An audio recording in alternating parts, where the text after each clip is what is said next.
নতুন কুড়ি, একটি নাম, একটি স্বপ্নের বীজ, যে বীজ রোপণ করেছিলেন শহীদ রাষ্ট্রপতি জিয়াউর রহমান। মাঝে বহু বছর সেই স্বপ্নযাত্রা বন্ধ ছিল, কিন্তু এবছর জনগণের ভোটে নির্বাচিত হয়ে বিএনপি রাষ্ট্র ক্ষমতায় এসেই প্রতিভা বিকাশের সুযোগ করে দিয়েছেন। বিভিন্ন পর্যায়ের মেধাবীরা আর অবহেলিত থাকবে না, সবাইকে এক ছাতার নিচে এনে আন্তর্জাতিক মানের খেলোয়াড় গড়ে তোলার ভাবনা সরকারের।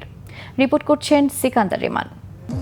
চলতি বছরের ২ মে সিলেট জেলা স্টেডিয়ামে নতুন কুড়ি স্পোর্টসের প্রথম আসরের আঞ্চলিক পর্বের উদ্বোধন করেছিলেন প্রধানমন্ত্রী তারেক রহমান। দেশের সব উপজেলা ও জেলা থেকে ১২ থেকে ১৪ বছর বয়সী ১,৭০,০০০ ক্ষুদে ক্রীড়াবিদ অংশ নেয় ৮টি ডিসিপ্লিনে।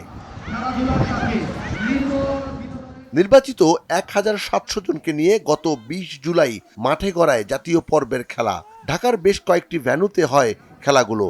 আর্মি স্টেডিয়ামে সমাপনী দিনে অনুষ্ঠিত হয় বালক ও বালিকা বিভাগের ফুটবল ফাইনাল এবং ১০০ মিটার স্প্রিন্টের ফাইনাল। নতুন কুড়ি স্পোর্টস ২০২৫-২৬ জাতীয় পর্যায়ের উদ্বোধন ও সমাপনী অনুষ্ঠানে অংশ নেন প্রধানমন্ত্রী তারেক রহমান। এমনকি ক্ষুদে প্রতিভাবানদের উৎসাহ দিতে ভিআইপি গ্যালারি ছেড়ে মাঠে এসে খেলা উপভোগ করেন সরকার প্রধান।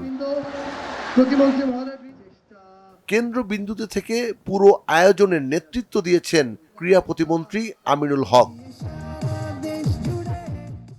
প্রধানমন্ত্রী তারেক রহমান বারবার বলেছেন, বাংলাদেশকে এগিয়ে নিতে সবাইকে একসাথে কাজ করতে হবে।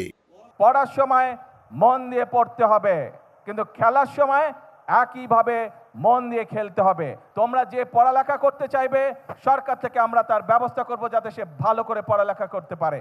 তোমরা যে গান গাইতে চাইবে, যে ছবি আঁকতে চাইবে, যে খেলাধুলা করতে চাইবে, আমরা সব রকম তোমাদেরকে সহযোগিতা করার সর্বোচ্চ চেষ্টা করবে সরকার। পড়াশোনার পাশাপাশি নিজেকে সঠিকভাবে গড়ে তোলার কথাও বলছিলেন সরকার প্রধান।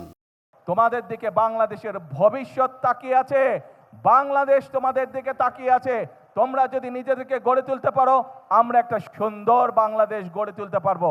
এই কাজ আমরা হয়তো শুরু করেছি, আমরা মাত্র শুরু করতে পারবো, কিন্তু বাংলাদেশ গড়ার কাজ তোমাদেরকে এগিয়ে নিয়ে যেতে হবে। প্রতিবার অন্বেষণে আয়োজিত নতুন কুড়ি স্পোর্টসের পরবর্তী আয়োজন হবে ইউনিয়ন পর্যায় থেকে। এরই মধ্যে শুরু হয়ে গেছে রেজিস্ট্রেশন। সিকান্দার রেমান, বাংলা ভিশন, ঢাকা।